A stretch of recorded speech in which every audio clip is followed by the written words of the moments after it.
Egypt, a land of endless desert, towering pyramids, and gods carved in stone.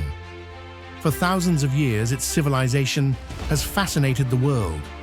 Yet beneath the sands still lie riddles no one has solved. Who truly built the pyramids, and why with such impossible precision?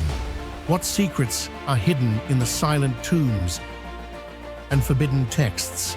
And why did one of history's greatest civilizations suddenly fade into mystery? Today, we descend into the enigma of ancient Egypt, where every monument whispers questions that science still cannot answer. The story of ancient Egypt is inseparable from the image of the pyramids, rising from the desert sands.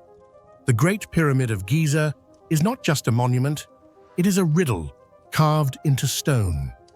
For over 4,500 years, it has defied the passage of time. And yet, even today, one of the most basic questions remains unanswered. How did the ancient Egyptians build it? Standing at an original height of 146 meters (481 feet, the Great Pyramid was the tallest human-made structure on Earth for nearly 4 millennia.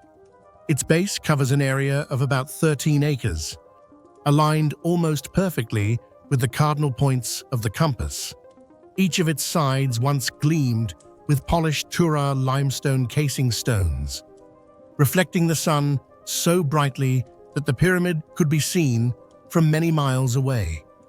This was not just architecture, it was a statement of power, eternity, and divine connection. But while its grandeur is undeniable, the real enigma lies in the logistics. The pyramid consists of an estimated 3 million stone blocks, some weighing up to 80 tons. These stones had to be quarried, transported, lifted, and set with remarkable precision. The average block weighs around 5 tons, yet the joints between them are so tight that not even a razor blade can fit. How could a Bronze Age civilization accomplish such a feat?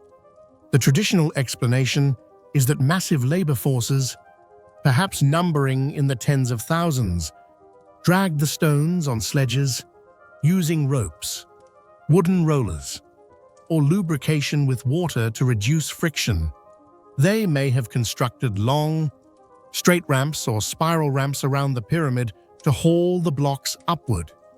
Archaeological evidence shows that Egyptians indeed used sledges and ramps in other projects, and inscriptions describe work crews divided into teams with almost military organization. Yet the scale of the Great Pyramid makes every version of this theory difficult. A straight ramp long enough to reach the top would have required more material than the pyramid itself. A spiral ramp around the structure would have hidden the corners from sight, making precise alignment almost impossible. And transporting the largest granite beams, some weighing over 50 tons from quarries 800 kilometers away in Aswan to Giza, adds another layer of complexity. Equally baffling is the precision. The Great Pyramid is aligned to true north within 3/60ths of a degree, a level of accuracy that modern builders would find challenging without advanced instruments. The base is nearly a perfect square, with only a few centimeters of error over 230 meters of length. The internal passageways and chambers, such as the King's Chamber with its corbelled ceiling, show advanced understanding of weight distribution and architectural stress. Some researchers argue that such precision suggests knowledge of mathematics, astronomy, and engineering far beyond what we usually attribute to the Old Kingdom Egyptians. Was this knowledge developed solely through trial, error, and genius craftsmanship? Or was there a lost system of measurement and surveying we have yet to rediscover? The old myth that the pyramids were built by slaves has been debunked. Excavations near Giza have revealed workers' villages, complete with bakeries, breweries, and medical facilities, The builders were skilled laborers, farmers working during the Nile's flood season, and craftsmen employed full-time for the state. This workforce was well-fed and organized into teams with names like the Friends of Khufu. Far from slaves, they were honored participants in a national project that linked earthly life to eternal afterlife.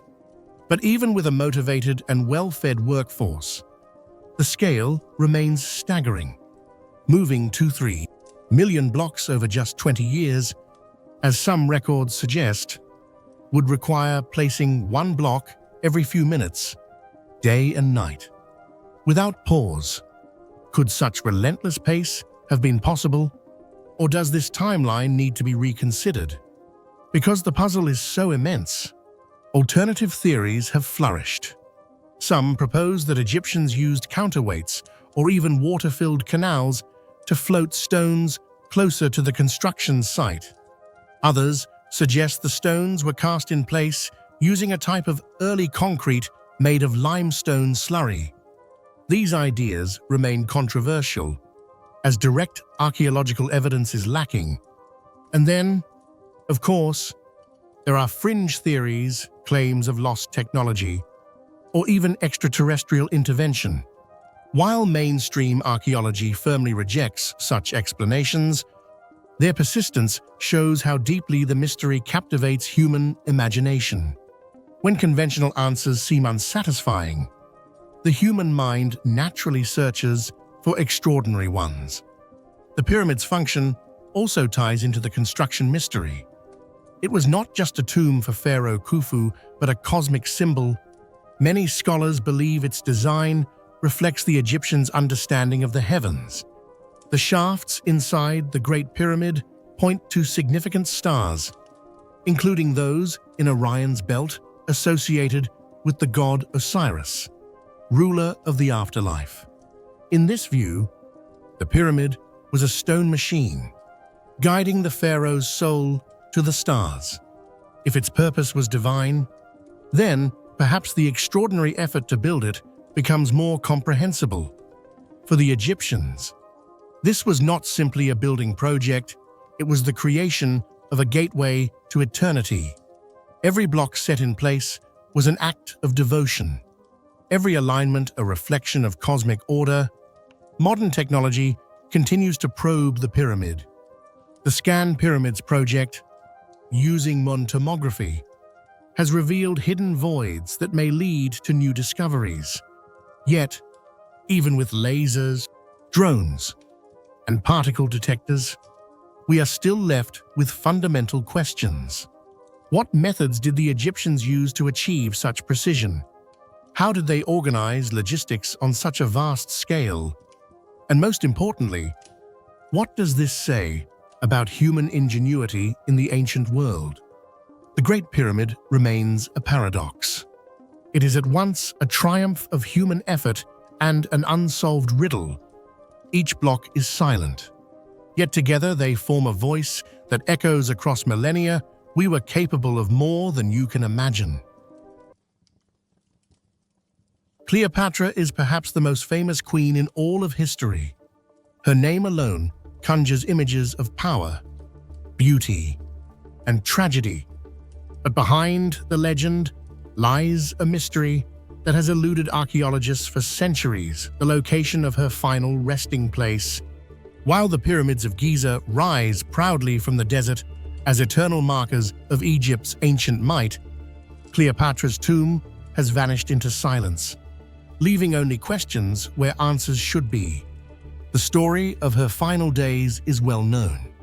In 30 BCE, after years of political struggle, Cleopatra and her Roman ally and lover Mark Antony faced defeat. Octavian, the future Augustus, had crushed their forces at the Battle of Actium and advanced on Alexandria, the jewel of the Nile. Antony, believing Cleopatra already dead, fell on his own sword. Cleopatra, refusing the humiliation of being paraded through Rome as a prisoner, chose death as well. Ancient writers like Plutarch tell us she allowed an aspi, the sacred cobra of Egypt, to deliver the fatal bite. Others suggest she used a poisoned hairpin or a concoction prepared by her physicians. The exact method is uncertain, but the outcome is clear. Cleopatra's death ended not only her reign, but the 3,000-year independence of Egypt itself. What happened after is the source of one of the greatest archaeological enigmas of all time. The accounts agree that Octavian granted Cleopatra and Antony a joint burial. He understood the propaganda value, allowing the two doomed lovers to rest together, cemented his victory while denying them a public martyrdom. But no record tells us where this tomb was.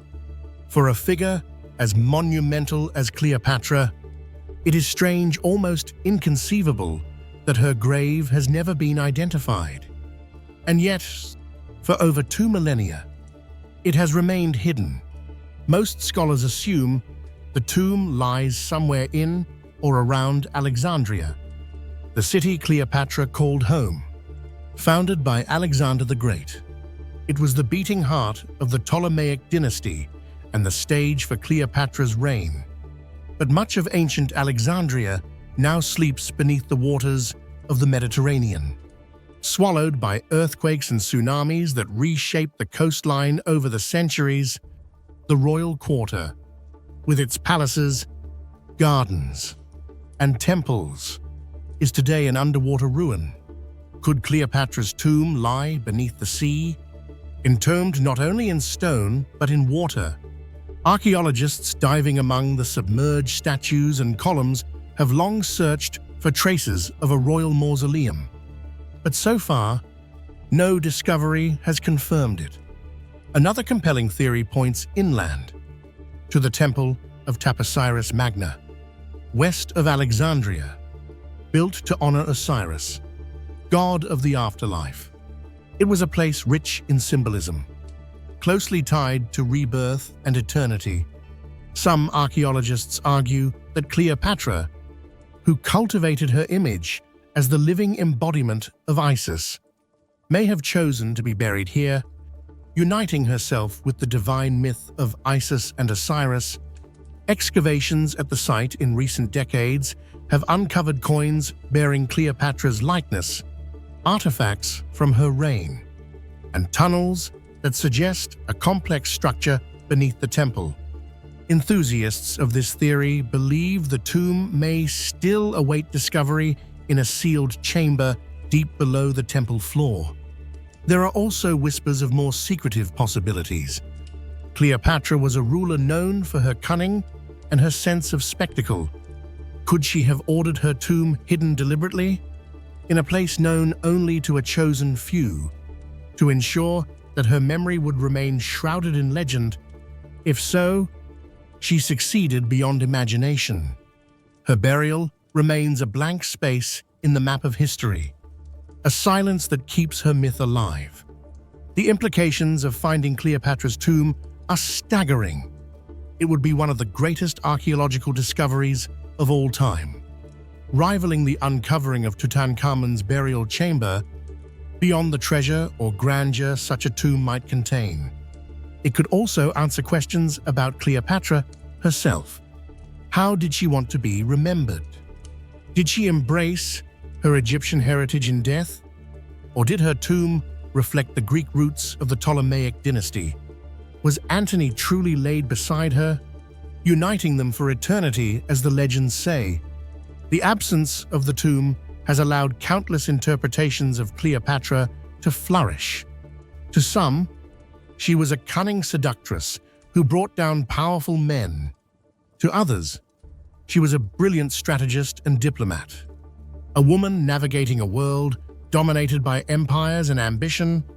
The discovery of her final resting place could give us a more tangible connection to the real Cleopatra, the queen behind the myth. Modern archaeology continues to pursue the mystery. Radar scans, ground surveys, and underwater explorations all probe the land and sea around Alexandria. Each new fragment uncovered fuels speculation: a coin here, an inscription there, perhaps a hidden passageway waiting to be opened.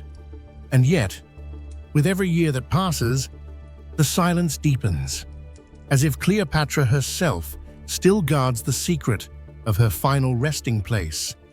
There is something almost poetic in this absence.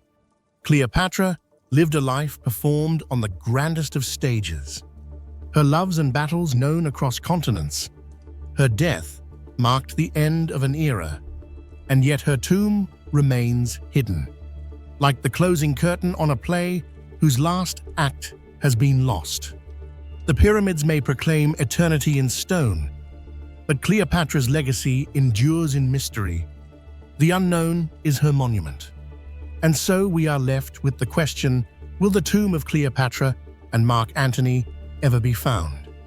Or is it destined to remain one of history's eternal secrets?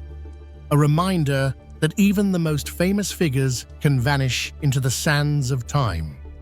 Until the day the earth yields up its answer, the lost tomb of Egypt's last queen remains one of the greatest unsolved enigmas of the ancient world. For more than 4.5 millennia, the Great Pyramid of Giza has stood as both a monument to human ambition and a puzzle that refuses to be solved. Its sheer size and precision are astonishing enough, but what makes the pyramid truly haunting is the sense that it still conceals secrets deep within its limestone heart. Explorers have entered its passageways, scholars have mapped its corridors, engineers have measured its angles, yet the Great Pyramid continues to guard mysteries that even modern science has only begun to uncover. Among these mysteries, one discovery in recent years stands out as perhaps the most tantalizing: the existence of a vast, hidden chamber buried within, unseen since the day it was built. In 2017, the Scan Pyramids project revealed findings that electrified both scientists and the public. Using a technology called muon tomography, a method that harnesses cosmic rays constantly raining down on Earth to detect variations in density within solid structures, researchers identified a previously unknown cavity inside the pyramid, above the Grand Gallery. That soaring internal passage that leads toward the king's chamber lay a space at least 30 meters long, large enough to rival some of the known chambers of the pyramid itself. For centuries, countless explorers had searched for exactly this, a secret room, sealed off by the builders of Khufu, waiting in silence. The immediate question was obvious: what could it be? Was it a structural necessity, a relieving void meant to lighten the load above the delicate ceiling of the Grand Gallery? Or was it something far more intentional, perhaps a chamber of ritual significance or even a hidden burial place never before disturbed?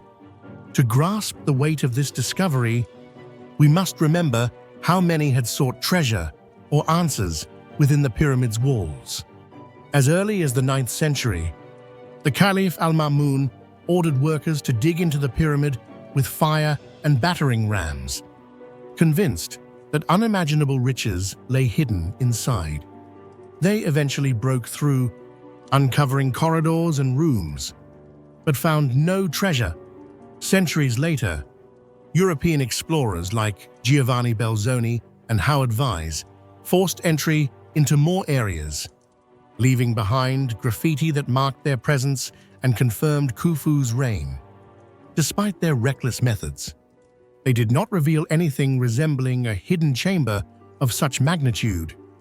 That this void remained concealed until the 21st century, despite centuries of probing, is a testament both to the pyramid's design and to the patience of history. The discovery sparked both rigorous debate and wild speculation. On one hand, engineers argued that the void might serve the same purpose as the smaller relieving chambers above the king's chamber to distribute the colossal weight of stone above, preventing collapse. If so, then perhaps it is nothing more than an accident of design, a silent but practical cavity But critics point out that the scale of this new void makes such a simple explanation unsatisfying. Why build such a massive space, entirely inaccessible? If not for a deeper symbolic or functional reason, the Egyptians did nothing by chance when it came to their sacred monuments. Every alignment, every angle, every corridor bore meaning religious, cosmic, or symbolic. The pyramid itself is more than a tomb. It is a map of the heavens, a bridge to eternity. Its shafts align with Orion's belt and other significant stars, guiding the soul of the pharaoh to join the gods. Could this newly discovered chamber be part of such a celestial plan? A hidden sanctuary linking Khufu not only to the afterlife, but to the very order of the cosmos. Some even wonder if it might be the true burial chamber of Khufu, kept secret while the so-called king's chamber served as a decoy for looters. If so, the implications are staggering. Imagine opening a sealed room untouched since 2568 BCE, a chamber that might hold inscriptions, funerary objects, or even a sarcophagus. It would rival, or even surpass, the discovery of Tutankhamun's tomb in the Valley of the Kings, yet we remain barred from knowing. To cut into the pyramid recklessly would risk irreparable damage. The structure is not merely stone, it is cultural heritage, sacred and fragile. The void exists, we know that much, but its contents, if any, remain locked away, tantalizing us from the other side of the stone. This uncertainty reflects a broader truth about the Great Pyramid, even when stripped of mystery. Its sheer precision still baffles us. The base is leveled to within a fraction of an inch, its sides aligned almost perfectly to true north, and its volume calculated with breathtaking accuracy. How a society armed only with copper tools and human labor achieved such feats remains one of history's great puzzles. To add a hidden chamber of monumental size into this design only deepens the enigma. It reminds us that ancient Egyptians were not primitive builders improvising with stone. They were master architects, philosophers in limestone, embedding both engineering and meaning into every block. The chamber also raises questions about how much more remains hidden. If this void escaped detection until now, could there be others? Are there still sealed corridors, passageways, or sanctuaries waiting to be revealed by future technologies? Each discovery suggests that the pyramid is not just a relic, but a living text that continues to unfold. In the meantime, we are left with haunting possibilities. Perhaps the chamber is empty, a vast silence left by design. Perhaps it contains secrets of unimaginable importance. Or perhaps it exists simply to remind us that the greatest works of humanity are those that leave us humbled, still searching, still wondering. In many ways, the hidden chamber is a metaphor for the civilization that built it. Ancient Egypt was obsessed with eternity, with creating monuments that would endure beyond death. Perhaps this void was never meant for human eyes again. Its silence deliberate, its secrecy eternal. And yet, the modern world cannot help but peer into the unknown, driven by the same curiosity that has fueled explorers, scholars, and dreamers for centuries. So the chamber remains where it has always been: dark, silent, sealed in stone, a whisper from the ancient world, a reminder that even in an age of satellites and lasers, the past still holds mysteries beyond our grasp. We know it exists, but we do not know why. And in that ignorance, the Great Pyramid remains what it has always been, not simply a tomb, but a riddle, daring us to keep asking questions. And as we leave the silent heart of the pyramid, the next chapter in Egypt's mysteries beckons us toward a story where death itself seems to strike back the chilling legend of the pharaoh's curse and the tomb of Tutankhamun.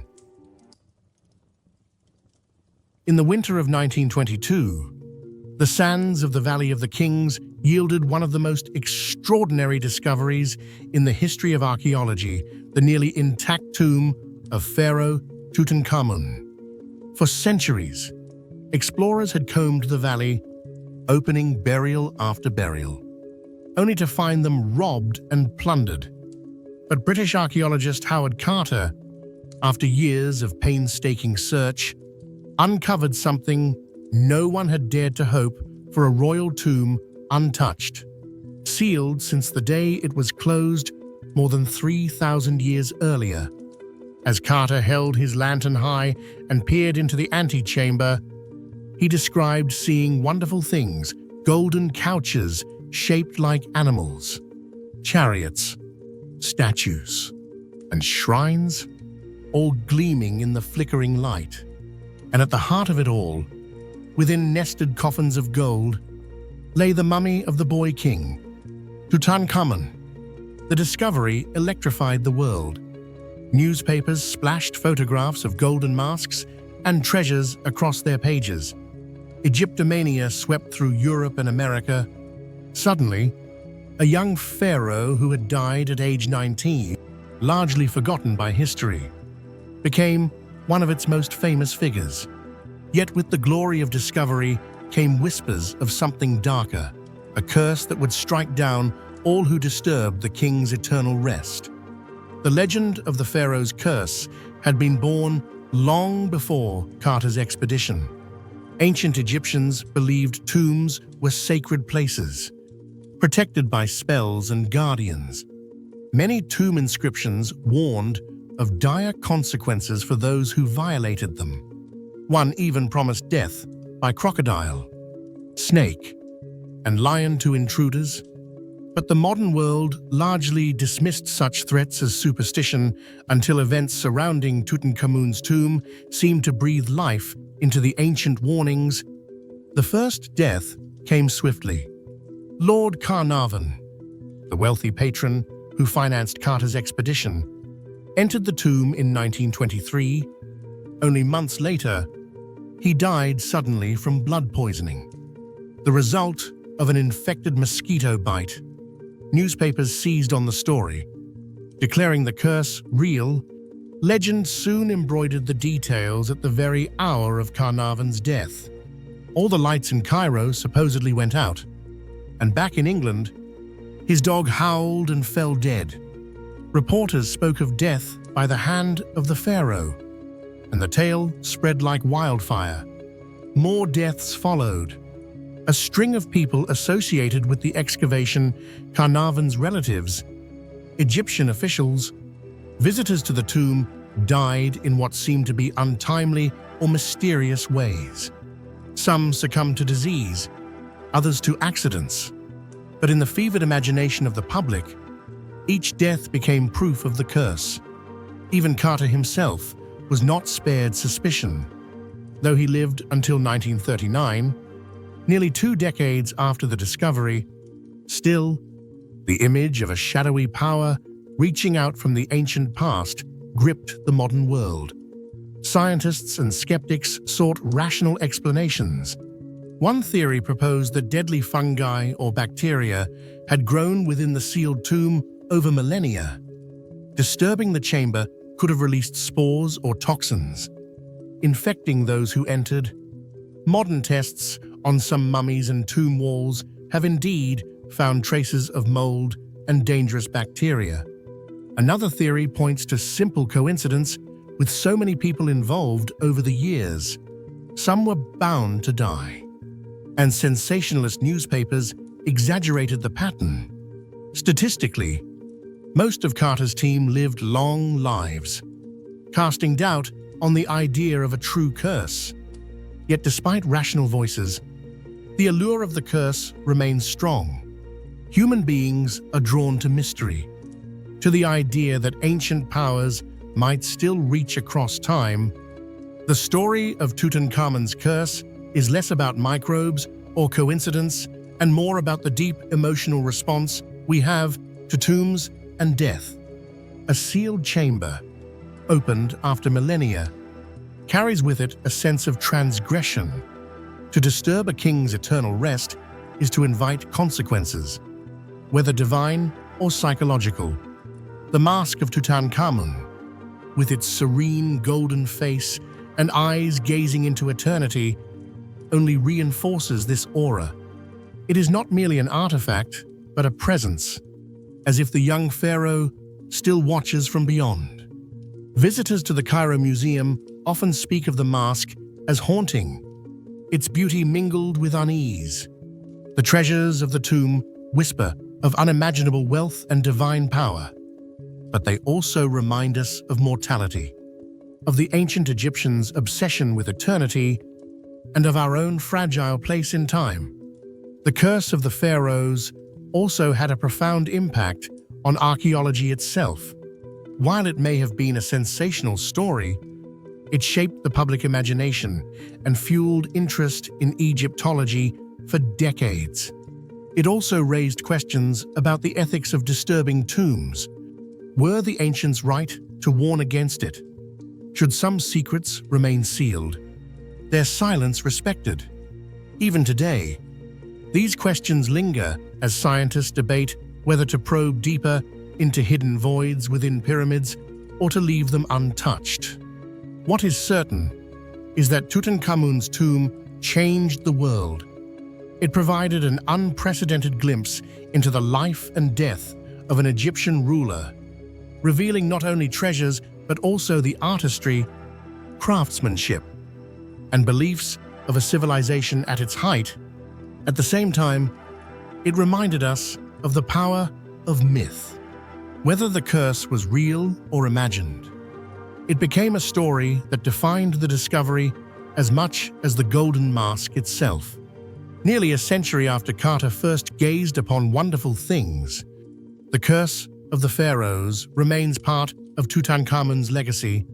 It is told in films, novels, and documentaries, not because it has been proven, but because it touches something deep in the human psyche, the fear that the past is not truly dead, that the ancient world can still reach out and touch us. And perhaps that is the real curse, not a pathogen or a coincidence, but the knowledge that the dead command our imagination as powerfully as they once commanded their kingdoms. The boy king, forgotten by history, became immortal not only through his golden mask, but also through the whisper of a curse that may never fade. As we leave the shadowed corridors of the Valley of the Kings, our journey through Egypt's mysteries is far from over. For just beyond the legends of curses and treasures lies another enigma, the question of a queen whose power rivaled the gods, and whose tomb has never been found, the elusive burial of Nefertiti. If Tutankhamun's tomb is the most famous discovery of ancient Egypt, then the tomb of Nefertiti is its most haunting absence. She was one of the most powerful and enigmatic women in history, a queen whose beauty and charisma became legend, whose face is immortalized in one of the most iconic sculptures of the ancient world. Yet, for all her fame, no one knows where she was buried. Her tomb has never been found, and her fate remains one of Egypt's most enduring mysteries. Nefertiti lived in the 14th century BCE, during one of Egypt's most turbulent eras, as the great royal wife of Pharaoh Akhenaten. She shared the throne during a religious revolution that shook the foundations of Egyptian society. Together, they elevated the worship of a single god, Aten, the solar disk, in what many see as history's first experiment with monotheism. Akhenaten abandoned the traditional gods, closed temples, and built a new capital city, Akhenaten today known as Amarna. In this radical new order, Nefertiti was not merely a consort, but a co-ruler. Depicted in art, smiting enemies and leading rituals, standing as an equal beside the pharaoh. Yet after a brief blaze of power, she vanished. Historical records grow silent. Some believe she died suddenly. Others that she adopted a new name and ruled briefly as a pharaoh in her own right. Perhaps even as the mysterious figure known as Smenkar, when Tutankhamun, her probable son or stepson, came to power. The old gods were restored, and Akhenaten's heresy was erased from official memory. The city of Amarna was abandoned, statues defaced, names chiseled from stone. Nefertiti's legacy was caught in this political storm, and with it, the location of her final resting place disappeared. For archaeologists, the hunt for Nefertiti's tomb has been a tantalizing quest for more than a century. Where could one of the most famous women of antiquity be buried? Some suggest she lies in Amarna itself, hidden beneath the sands of the abandoned city. Others believe she was secretly interred in the Valley of the Kings, perhaps even within Tutankhamun's tomb. In 2015, this theory gained worldwide attention when British Egyptologist Nicholas Reeves argued that hidden doorways inside Tutankhamun's burial chamber might lead to a larger, undiscovered tomb, one that could belong to Nefertiti. Ground-penetrating radar scans seemed to show anomalies in the walls, suggesting possible passageways. The world held its breath, imagining the discovery of a queen's burial chamber untouched for 100 years. But further investigations cast doubt.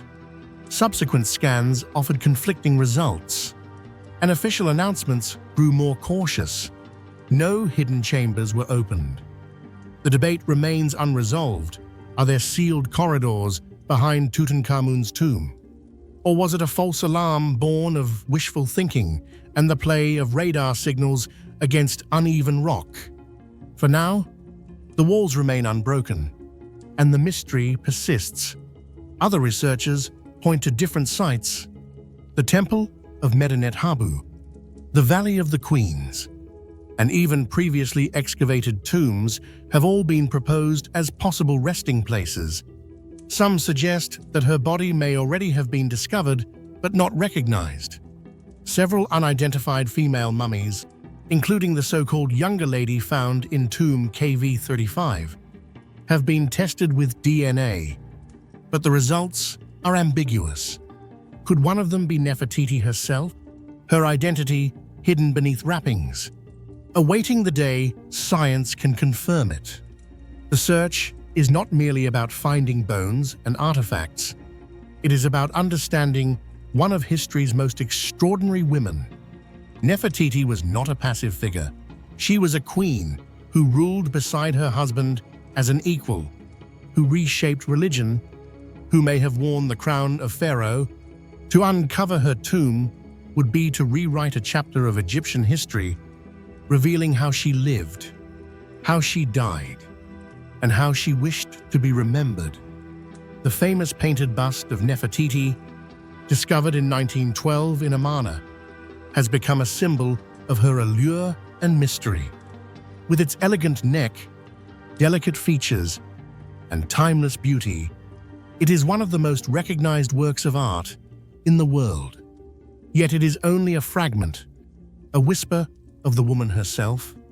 The absence of her tomb is the silence behind the image, a reminder that the queen we think we know remains largely hidden. Modern science continues to search. Advances in DNA analysis, CT scanning, and ground-penetrating radar promise new insights.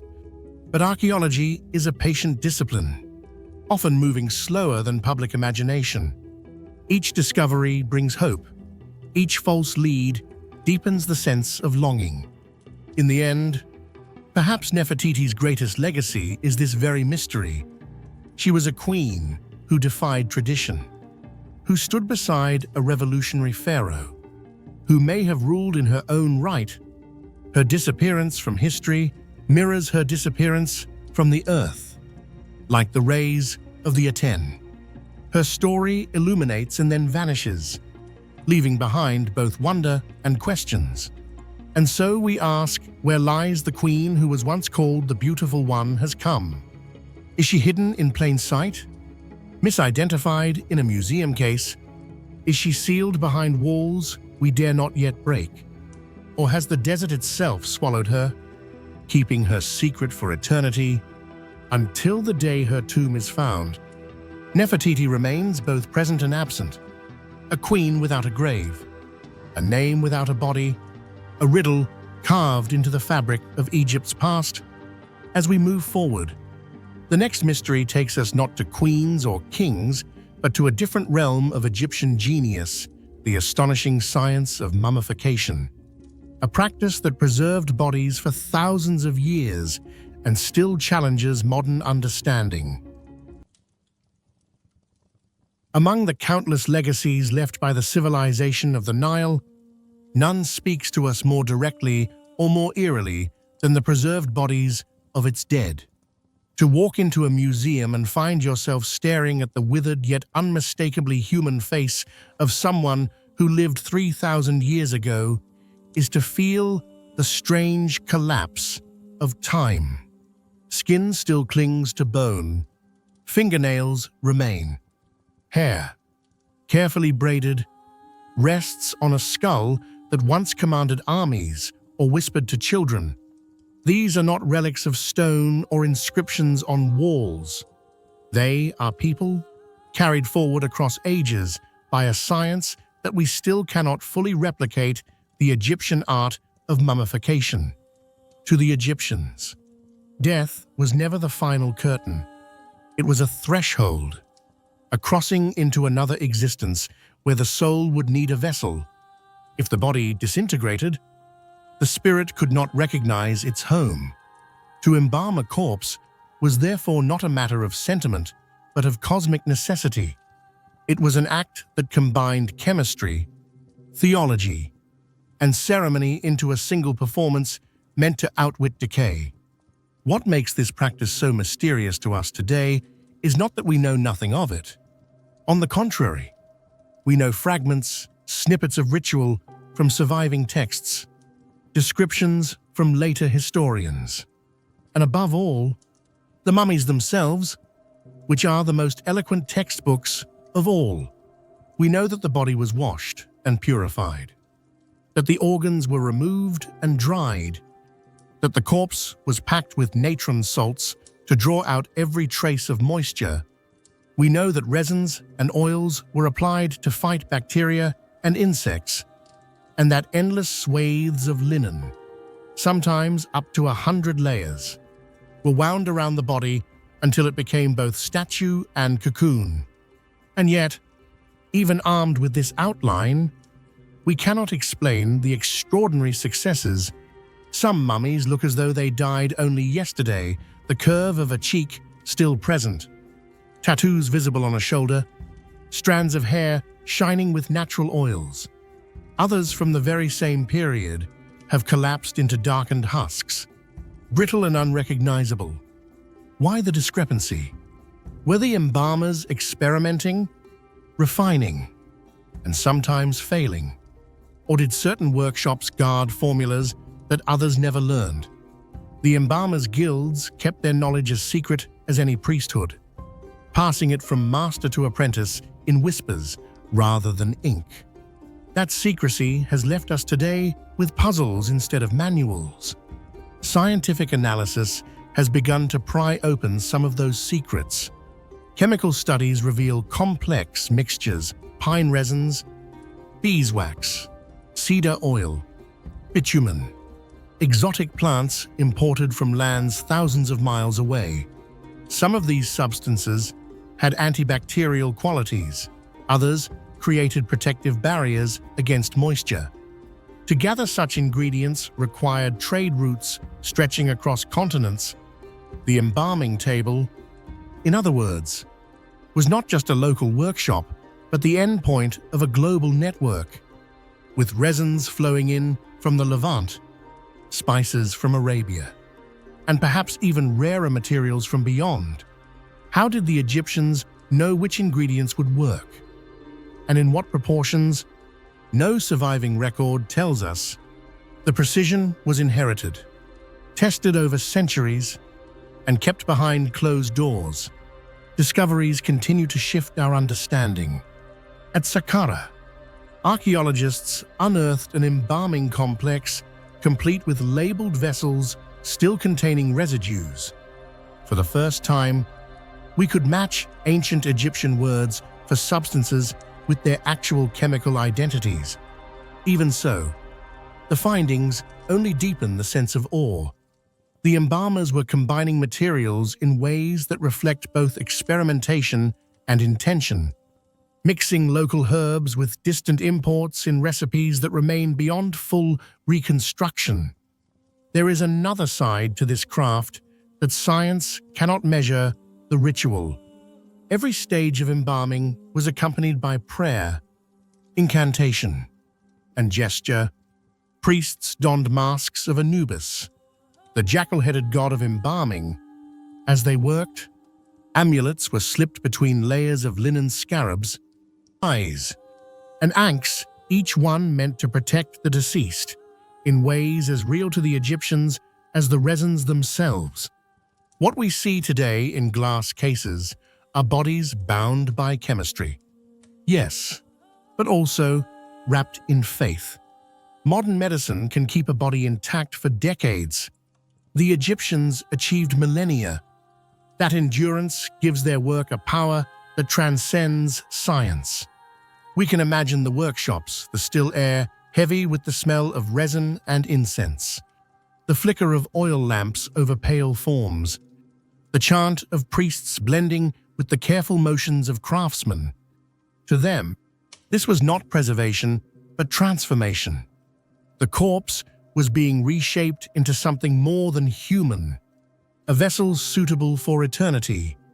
And this is perhaps the greatest mystery of all: how seamlessly the Egyptians fused practicality and symbolism.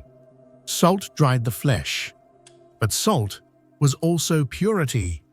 Linen preserved the form, but linen was also rebirth, recalling the shrouds of Osiris. Every step was both functional and sacred. This is why the mummies survive. They are not simply embalmed bodies, they are ritual objects designed to exist forever. For us, looking back across millennia, the mystery lies in both the science and the silence.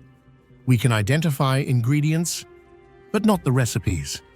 We can study tissues under microscopes, but we cannot replicate the full success of the best-preserved mummies. Their makers knew things we have forgotten, and perhaps will never know again. The secret has been carried off into the tombs with them, sealed as tightly as the sarcophagi that guarded their work. To stand before the face of a mummy is to feel that secret pressing in. This was once a person with dreams, loves, and fears, and yet here they remain, skin against linen, defying time. The mystery is not only how they endured, but why their preservation still unsettles us. Perhaps it is because mummification speaks to the most human of desires, to resist oblivion, to linger in the world even when breath is gone. The Egyptians mastered that desire better than any civilization before or since. They turned bodies into monuments, into bridges across the abyss of time. And while we search for the chemical recipe, perhaps the true secret lies elsewhere, in their unyielding conviction that life and death could be conquered through devotion, ritual, and memory. And as we leave the embalming tables and the silent faces of the dead, another enigma carved into stone awaits us. Not a body this time, but an image that some say proves the ancients knew a power far beyond their age, the so-called Dendera light. Deep within the temple of Hathor at Dendera, on the ceiling and walls of crypt-like chambers, lies a series of carvings that have baffled scholars, inspired countless theories, and ignited fierce debates To most Egyptologists, these reliefs depict religious symbols tied to creation myths. To others, they appear to show something far more startling, an image that resembles nothing less than a giant electric bulb. This carving, popularly known as the Dendera light, has become one of the most controversial and mysterious symbols of ancient Egypt. The Temple of Hathor was built during the Ptolemaic period, long after the Great Pyramids had been raised. It was a house of worship, astronomy, and ritual, richly decorated with reliefs that depict the goddess Hathor and her connection to the heavens. But tucked away in underground crypts are images unlike any others. They show a long oval shape, resembling the glass bulb of a lamp, out of which emerges a serpent. The oval rests on a pillar often called the Jid, a symbol of stability.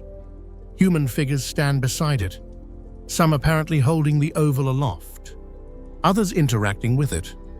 To the casual observer, it looks uncannily like a giant light bulb connected to wires.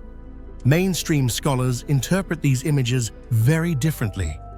They argue that the serpent represents a manifestation of the god Harsomtus emerging from a lotus flower, an ancient symbol of creation and rebirth.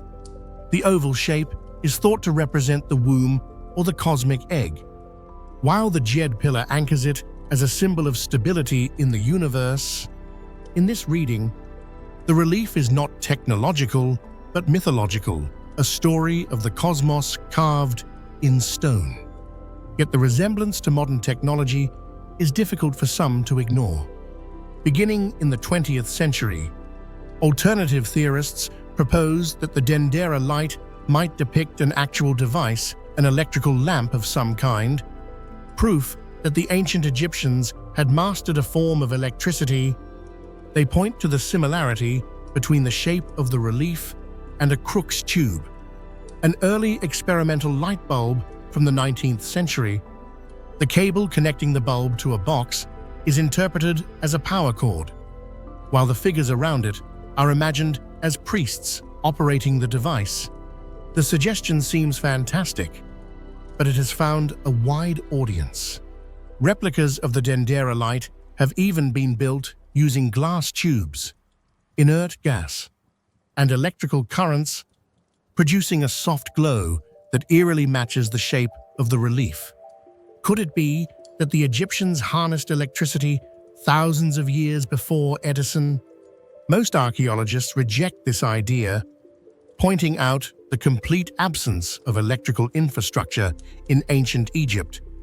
There are no wires, no batteries, no lamps found in situ.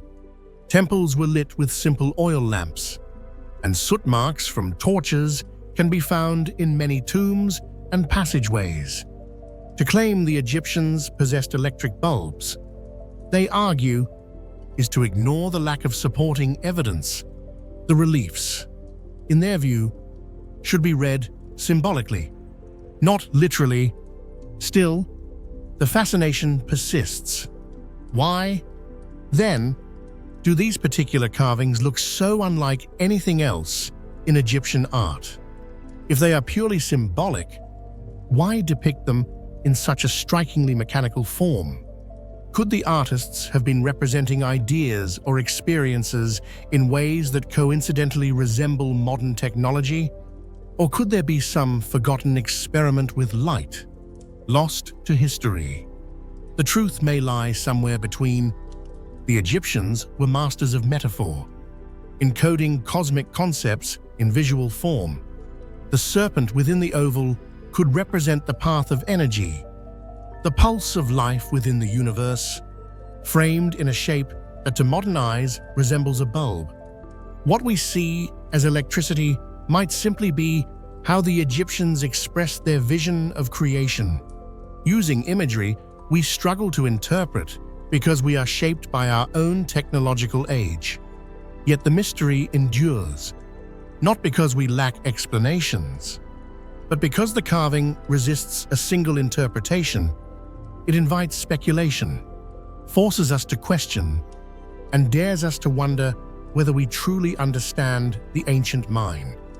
The Dendera light, whether cosmic symbol or lost technology, stands as a reminder that human imagination has always reached for ways to represent the unseen forces of existence. And perhaps that is why this relief continues to haunt us.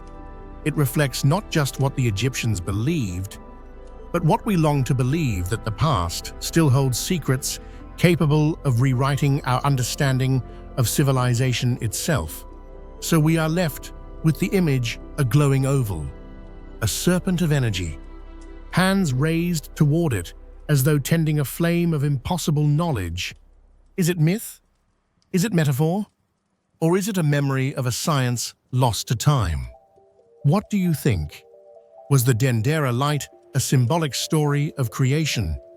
Or could it hint at knowledge far ahead of its time? Share your thoughts, because in mysteries like this, every perspective adds a spark to the conversation.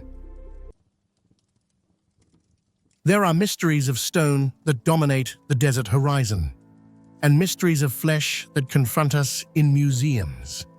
But perhaps the most haunting Egyptian mystery of all is one we cannot touch, cannot excavate, cannot measure. It is the silence left behind by the Library of Alexandria. If the pyramids were monuments to eternity, and mummies monuments to immortality, then the library was meant to be a monument to knowledge. Its disappearance is not simply a chapter of history, it is an open wound, a question that will never heal. Alexandria, in the 3rd century BCE, was a city unlike any other, founded by Alexander the Great. It became a meeting place of cultures, Egyptian priests still chanting in hieroglyphs, Greek philosophers debating logic, Jewish scholars compiling texts, traders from India and Nubia arriving with strange spices and stories. Its lighthouse, the Pharos, one of the 7 wonders, guided ships into a harbor that glittered with marble and bronze. In this atmosphere, Ptolemy dreamed of gathering all knowledge under one roof. The library and its sister institution, the Mauseon, were the result, a daring attempt to capture the totality of human thought. Every ship that docked was inspected. Scrolls were taken, copied, and catalogued. The originals went into the library, copies returned to the owners. It was an audacious system, one that transformed the harbor into a funnel of memory. The shelves soon swelled with hundreds of thousands of scrolls. To keep order, Callimachus of Cyrene created the Pinakis, a catalogue that organized works by author and subject, summarizing their contents, an intellectual map of the known world. This was not only a collection, it was the invention of the idea of a universal archive. The library's scholars reshaped the boundaries of knowledge. Eratosthenes, using shadows in wells at Syene and Alexandria, measured the Earth's circumference to within a few percent of the true value. Hero of Alexandria designed mechanical devices powered by steam. Centuries before industrial machines, Archimedes' works passed through its halls, including theories of levers and hydrostatics that still stand today. Physicians like Herophilus and Erasistratus performed dissections that advanced anatomy and physiology. Even literary scholarship flourished. Homer's epics were collated and standardized, preserving versions closer to what we read today. Imagine the city as a living mind. Scrolls arriving daily, scribes hunched in copy rooms, scholars reciting and debating in colonnades, arguments spilling into courtyards. Knowledge from Babylon, India, Egypt, Greece, and possibly even further was gathered, compared, criticized. It was not just a library. It was a crucible in which worldviews collided and recombined. And then, like so many human dreams, it slipped into ruin. The exact moment of loss is debated fiercely. In 48 BCE, Julius Caesar besieged Alexandria and set fire to ships in the harbor. Ancient accounts say the flames spread, consuming storehouses that may have held thousands of scrolls. But if this was the end, why do later references still speak of the library? Perhaps only part of the collection was lost. In the 3rd century CE, Emperor Aurelian fought to recapture Alexandria. Parts of the city were destroyed, and the library may have suffered again. In the 4th century, Christian zeal dismantled pagan temples, and some claim the Serapeum, a daughter library, perished then. By the 7th century, during the Arab conquest, stories tell of scrolls used as fuel for baths. Though historians doubt their accuracy, the truth may be that the library was not destroyed once, but many times. Fire, neglect, war, ideology, until nothing remained. What was inside? That is the most painful question.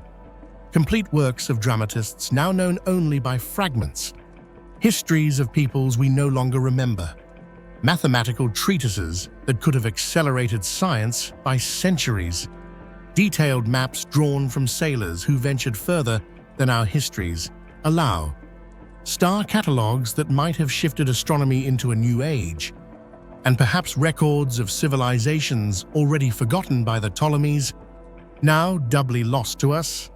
We cannot know what vanished. That ignorance is the most eloquent evidence of all. Speculation fills the void. Could Rome have industrialized had Hero's steam devices been widely known? Could medical knowledge have saved countless lives if transmitted earlier? Might global navigation or electricity have emerged 1,000 years before our timeline? Would our world now be unimaginably more advanced? Or would politics and power still have smothered innovation? These what-ifs haunt us because they remind us that progress is not inevitable. It depends on memory, and memory can be erased. And yet, the library's shadow is not total. Some works survived, carried eastward and preserved in Arabic translations, then into Latin during the Renaissance. Through this fragile chain, fragments of Alexandria reached us: Euclid's Elements, Galen's Medicine, Ptolemy's Astronomy. But they may be only the tip of an iceberg that sank unseen. For every text we inherited, how many more dissolved into ash and silence? The Library of Alexandria lives on not only as a story of loss, but as a mirror for us today. It teaches that knowledge is the most fragile monument of all. Stone can stand for millennia. Scrolls can vanish in a night. And in our own digital age, when information seems infinite, the lesson remains urgent. Memory must be guarded, curated, preserved.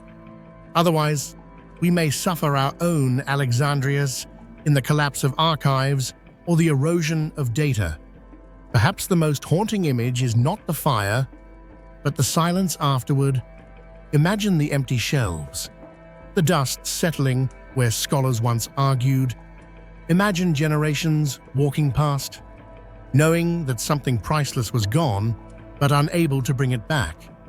That silence is what echoes to us across time. And yet, paradoxically, the library's loss has made it immortal. Because we do not know what was inside, we imagine it endlessly. Each age projects its desires onto its empty shelves. The Enlightenment dreamed it held the secrets of science. The Romantics dreamed it held forgotten myths. We dream it might hold answers to our greatest questions. The library survives, not in papyrus, but in imagination. So as we conclude this journey through Egypt's 8 great mysteries, the Library of Alexandria feels like the inevitable final chapter. The pyramids tell us what humans can build in stone. The mummies tell us what humans can preserve in flesh. The temples tell us what humans can inscribe in devotion, but the library tells us what humans can lose and how devastating that loss can be. And so the last question is yours.